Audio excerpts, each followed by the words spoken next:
A influenciadora Deolane Bezerra, que se tornou ré por suspeita de organização criminosa e lavagem de dinheiro para o PCC, tinha planos de transferir recursos da facção para Dubai, nos Emirados Árabes Unidos, segundo a denúncia que foi apresentada pelo Ministério Público de São Paulo. De acordo com esse documento, o país é reconhecidamente associado à utilização de empresas de fachada para facilitar lavagem internacional de ativos. Além da influenciadora, Marco Camacho, o Marcola, e integrantes de sua família também se tornaram réus pela mesma denúncia à Justiça. Os réus possuem um prazo de 10 dias para apresentar posicionamento, uma resposta sobre essa acusação. Eu vou começar com o delegado Palumbo, que tem acompanhado, inclusive, os desdobramentos das investigações, o oferecimento da denúncia, e se tiver informações adicionais a respeito da maneira como essa influenciadora operava, segundo as investigações, para lavar recursos do crime organizado, seria importante para compartilhar com a nossa audiência, porque, confesso, viu, delegado Palumbo, a gente, nos últimos programas até tratamos de assuntos relacionados a Deolane Bezerra, mas ela não era uma pessoa conhecida, pelo menos do noticiário político-econômico, né? E aí ela surge como uma figura que parece ser uma engrenagem importante para lavar dinheiro do crime organizado. Caniato, ela é uma figura conhecida nos meios policiais. Aliás, já deu declarações falando que adora bandido. O que ela fez é crime. E a desculpa que ela deu em audiência de custódia, pelo menos foi na primeira oportunidade que ela teve de falar perante um magistrado, perante um juiz, foi que o dinheiro dela, que estão acusando ela, por causa de honorários de R$24 mil. Claro que isso não cola, né? É uma investigação robusta, com mais de 5 anos de investigações, onde há uma empresa de fachada na cidade de Martinópolis, perto de um presídio chamado Lado a Lado, aonde não se sabe quem é o dono, ou melhor, no papel se sabe, uma pessoa simples e humilde. Não é problema nenhum ser rico, bilionário, ostentar, andar de Lamborghini, Ferrari, Porsche. O problema é não declarar. O problema é falar que foi por conta de honorários, R$24 mil. E é claro que isso não cola. Na audiência de custódia, ela também falou que achou estranho, que não gostou de ser acordada com um fuzil na cara. Bom, policial, ele anda com fuzil. Ela estava sendo investigada, foram cumprir um mandado de busca e apreensão, e é lógico que o policial vai com fuzil. Acho que ela estava querendo flores, estava querendo um buquê de rosa para abordá-la. Depois reclamou das acomodações que ela tem direito, que é diferenciada das demais presas, por ser advogada, ela tem essa prerrogativa de ficar separada, ok, mas aí reclamou, falando que tinha fezes na comida, depois reclamou que tinha escorpião. O que essa senhora não entende é que cadeia não é resort e que ela vai comer exatamente a mesma comida que todos os presos comem, e que se ela achar ruim da cela individual que ela está, ela pode solicitar junto ao seu advogado para que seja colocada no mesmo convívio que as demais presas, e ali ela fica com 10, 8, 10, 15 presos no mesmo ambiente. Ela vem dando uma desculpa atrás da outra, junto com a família, que vem a público sempre criticando a polícia, sempre criticando a justiça, querendo se vitimizar, dizendo, jogando a população contra as forças de segurança e principalmente contra o poder judiciário, que ela está sendo acusada porque ela é pobre, porque ela cresceu na vida, porque ela estava ostentando. Isso não condiz com a realidade. O Dr. Lincoln Gaqui, um promotor muito sério, ele está investigando isso junto com os delegados da Polícia Civil, que fizeram uma investigação seríssima. E tudo isso começou lá no presídio, aonde os policiais penais juntaram bilhetinhos que eram jogados pelo ralo. E ali culminou com essa grande investigação. Daí a importância dos policiais penais, que quase ninguém reconhece nesse país. Ela está sendo agora formalmente acusada, foi denunciada, tem esse prazo para responder. Ela não é mais indiciada, ela se tornou oficialmente ré e ela é sim uma das principais suspeitas de lavar dinheiro do crime organizado. Não só ela, como seu filho também e outras pessoas estão sendo investigadas, outras pessoas estão sendo investigadas. Quando a irmã dela vem a público dizendo: por que só a Deolane? Quem disse que é só a Deolane? A investigação não parou por aí. Por enquanto, a Deolane se torna oficialmente ré, mas a investigação não para, porque o PCC não vai morrer com a prisão da Deolane. O PCC não vai se enfraquecer com a prisão da Deolane, mas é importante captar o dinheiro do crime. Nós só vamos sufocar o crime organizado e o PCC, que é uma das principais facções do mundo, não só do Brasil, estando em mais de 25 países, que já é considerado pelo Dr. Lincoln Gaquia como máfia, se a gente arrancar o dinheiro dessas facções. Não adianta a gente ficar com aquela filosofia, vamos matar um aqui, matar o outro lá, tem que matar. Olha, eu acho que o ladrão bom é o ladrão morto, eu não gosto de ladrão, mas a gente tem que pensar numa investigação mais ampla, a gente tem que pensar que a gente tem que arrancar esse dinheiro, porque o PCC é uma empresa entre aspas, do mal, que tem muito dinheiro, que arrecada bilhões, não é milhões, é bilhões, são bilhões de reais com a venda de droga, lavagem de dinheiro, organização criminosa, ou seja, é uma potência do crime. Aí, quando o nosso governo federal não faz absolutamente nada para combater o crime organizado, e ele não está fazendo, nunca fez, não foi capaz aí de sancionar sem veto a saidinha, acabar com a progressão de regime, nem pensar para ele, vem um governo exterior e quer taxar como terrorista, aí ele fala que estão se metendo na nossa soberania. O Brasil já perdeu há muito tempo a soberania de alguns territórios dos estados, de alguns estados, como São Paulo, do Nordeste também, aonde a polícia sequer entra. O PCC é uma potência mundial do crime organizado e eles não têm pudor nenhum. A Deolane era usada para lavar dinheiro dessa facção. Continua sendo usada, inclusive outras pessoas estão sendo usadas. E a investigação, a gente tem que parabenizar todos os delegados e principalmente o Ministério Público, na figura do Dr. Lincoln Gaquia, que está jurado de morte por essa facção há muitos anos e não tem a liberdade de tomar um picolé na praça com a sua família, porque pode ser fuzilado a qualquer momento, como foi o juiz Machadinho anos atrás e tantas outras autoridades, o Dr. Rui também, que foi morto na Baixada Santista e que tiveram ali a vida inteira combatendo o crime na linha de frente e depois, quando se aposentaram, não tiveram a devida proteção do Estado. Eu confio muito no trabalho da Polícia Civil e também do Ministério Público. Tenho certeza aí que ela em breve será condenada por todos esses crimes, Caniato.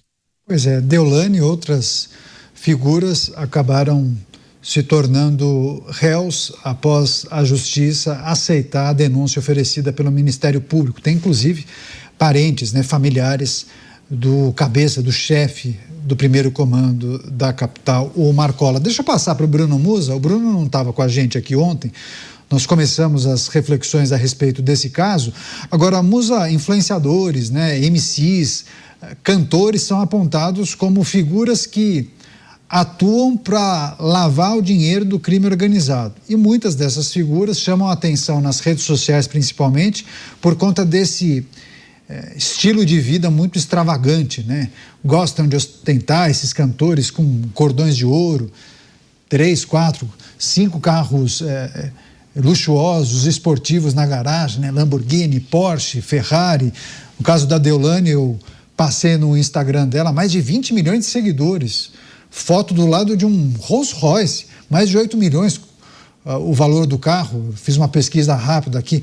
Mas isso não demonstra uma dinâmica diferente do crime organizado? Sei lá, há uma década e meia atrás, nós diríamos, o crime organizado compra postos de combustíveis, eles lavam dinheiro com agência de carro usado. Enfim, havia uma ideia de que alguns tipos de comércio eram explorados pelo crime organizado para lavar recursos. Hoje em dia a gente percebe mudanças substanciais, inclusive a facção mirando esse tipo de figura, que acaba sucumbindo e aceitando, Mas o mundo vai mudando, a economia vai mudando, as novas tecnologias vão abrindo novas possibilidades, não apenas para a atividade econômica legal, que beneficia os seres humanos como um todo, mas também para a atividade ilícita, Isso acaba sendo até que natural ao longo desse processo. O que caberia é nós termos os freios possíveis para inibir esse tipo de ação. Agora, é impossível você, ou melhor, é até ineficiente, qualquer coletivização, no meu entender, ela gera completamente distorções e compreensões erradas, dizer influenciadores fazem isso, ou influenciadores são de determinada forma. Na verdade, são pessoas que são mal intencionados, que são criminosos, e esses criminosos veem possibilidades dentro de algumas profissões. Eles viam possibilidades ali nos postos de gasolina, e eu acho que aí o Mota e o Palumbo sabem dizer muito melhor do que eu, mas eu continuo vendo, eu tenho alguns clientes que são do ramo de distribuição de combustíveis ou de postos, que falam que realmente o crime organizado continua muito forte nesse meio, mas também nos setores de transporte, daquela época que você mencionou, mas eles também continuam presentes, ao menos até onde eu conheço, mas começa a abrangir em outras partes da economia. O crime organizado cresceu tanto que ele vai atingindo outros setores. Por exemplo, quantas vezes eu já ouvi falar de determinadas redes de padaria ou de churrascaria aqui em São Paulo que supostamente seriam do crime organizado. Fica cada vez mais claro isso. Ou até mesmo em regiões, eu já ouvi falar de um amigo meu que ele é da Polícia Federal e ele comentou comigo já há alguns anos que cidade onde tem muitas farmácias, por exemplo, você tem uma presença maior do crime organizado, uma tendência maior a ter crime organizado. Então eu acho que os tentáculos delas vão afastando, vão apontando para várias direções em várias atividades econômicas. Agora, fica muito claro que uma pessoa que simplesmente não oferece algum tipo de produto, de serviço, fica muito óbvio se aquele estilo de vida que está sendo apresentado na rede social de fato é real, porque às vezes são fotos falsificadas, né, que a gente não sabe, mas se de fato ela tem esse carro. Ao que eu me lembro da Deolane, foram encontrados uma Mercedes G63, uma Lamborghini Huracan e vários outros carros que seriam compatíveis com valores bastante altos, como você mencionou, Rolls Royce de 8, 9, 10 milhões de reais. O que ela vende para ter esse tipo de retorno? Será que gera uma suspeita? Não é a suspeita em si, mas se há outros indícios que levam uma suspeita ou investigação para ela, aí obviamente fica fácil cruzar os dados com o que a gente tem disponível hoje. Com a disponibilidade da tecnologia, se houver uma boa vontade e freios e contrapesos bem intencionados e uma justiça que não solta, está cada vez mais fácil você fazer o cruzamento dos dados e perceber o que é de fato real e o que não é de fato real com a geração de renda desses influenciadores, donos de postos, transportes, ou o que quer que seja, e a criatividade é o próprio limite, né? Pois é, eu me lembro da Operação Narcofluxo, né, que mirou um MC muito conhecido aqui em São Paulo e havia suspeitas de que a fortuna dele girasse em torno de 2,5 bilhões de reais. O menino tem 25 anos, né? Mas que mágica é essa? Daqui a pouco ele está na lista da Forbes. Pô, não é possível. Deixa eu trazer o Cristiano Beraldo para trazer os seus apontamentos. Beraldo, além de analisar o caso, queria que você trouxesse a sua experiência no mercado, relações internacionais e também o mercado que envolve outros países, principalmente porque a notícia traz a informação relacionada aos Emirados Árabes Unidos. Há uma suspeita de que Deolane poderia levar dinheiro do crime organizado para Dubai. Dubai é um destino muito conhecido para grandes empresas, né? Agora, a notícia indica Dubai como se fosse o paraíso de quem quer lavar recursos. Sou estranho, né, quando a gente divulga essa informação. Queria que você trouxesse um pouco da sua experiência em comércio exterior, por favor. Neto, vamos lá. Primeiro, olhando para o Brasil, né, essa questão dos postos de gasolina foi muito falado, especialmente porque o governador Tarcísio de Freitas apontou, salvo engano, no final de 2024, começo de 2025, que havia em São Paulo mais de 1.000 postos de combustíveis que seriam das facções criminosas. Quando você fala de padaria, quando você fala de farmácia, é mais simples, porque essas atividades você consegue um alvará ali da prefeitura, você pega uma autorização do bombeiro, você monta o teu negócio. Posto de gasolina, não. Posto de gasolina, ele precisa de inspeção da ANP, os donos têm que apresentar toda a condição financeira, histórico, experiência. No próprio governo do estado existe ali uma burocracia a ser cumprida, há uma burocracia também na prefeitura, então um negócio extremamente regulado. E aí a gente fica falando, né? Mas tem mais de 1.000 postos. Mas como é tem mais de 1.000 postos. Quer dizer, alguém dentro da ANP deu autorização para esses postos existirem. Então é preciso pegar o nome, essa lista de postos de combustíveis, que não é obviamente só em São Paulo, é no Brasil inteiro, e ir atrás de quem deu as autorizações. Por que deu? Cadê esse processo com os documentos? Foi fraude na apresentação de documentos ou foi dinheiro, propina, para que eles fossem autorizados a operar, mesmo sem ter as condições que a lei determina? Então, esse é o primeiro ponto. E quando você olha para o exterior, existe essa questão dos Emirados Árabes, só que, em razão de Dubai ter se tornado um destino, e eles trabalharam por décadas, fizeram um trabalho realmente impressionante para transformar o nada, o deserto, a areia, numa cidade impressionante que atrai turistas do mundo inteiro, empresas do mundo inteiro, multinacionais, virou realmente um polo econômico relevante. Só que aí, quando você tem um sistema bancário que começa a ter a má fama, até porque Dubai é um país que não cobra imposto de renda, então há benefícios fiscais para as empresas se instalarem em Dubai, para as pessoas morarem e trabalharem em Dubai, então começa a ter um escrutínio muito grande da OCDE, de outras instituições mundiais, que vão fazendo a lista, né? Então tem ali a lista cinza, né? A grey list, que eles colocam em determinados países, e os países, se eles têm interesse em ter uma boa imagem internacional, eles vão trabalhando para sair dessa lista. Então, há hoje um esforço muito grande para evitar, pelo menos até onde eu sei, para evitar esse tipo de movimentação de crime organizado, de fontes ilícitas de recursos nos Emirados Árabes. Agora, primeiro, criptomoedas, que me parece hoje, até tivemos aquele caso do Griesbach, que foi assassinado no aeroporto de Guarulhos, uma coisa impressionante, no aeroporto internacional mais importante do Brasil, o sujeito foi ali assassinado à luz do dia, com a maior tranquilidade, mas, segundo consta ali daquelas investigações, ele teria pego o dinheiro de alguém lá do PCC para transformar em criptomoeda. Então, me parece que isso faria mais sentido do que simplesmente dizer, vou mandar o dinheiro para Dubai. É preciso ter mais detalhes para entender se isso tem alguma lógica ou não. É isso, os nossos comentaristas trazendo seus apontamentos sobre a notícia que envolve a avaliação da Justiça sobre a denúncia do Ministério Público, Deolane Bezerra se tornando ré, além de outras figuras. Deixa eu chamar o Roberto Mota. O Mota foi muito sincero, muito transparente, quando fez a análise ontem, dizendo, olha, eu me sinto até prejudicado porque eu não conheço Deolane Bezerra, né, Mota? Mas ela está aparecendo com alguma frequência aqui no noticiário.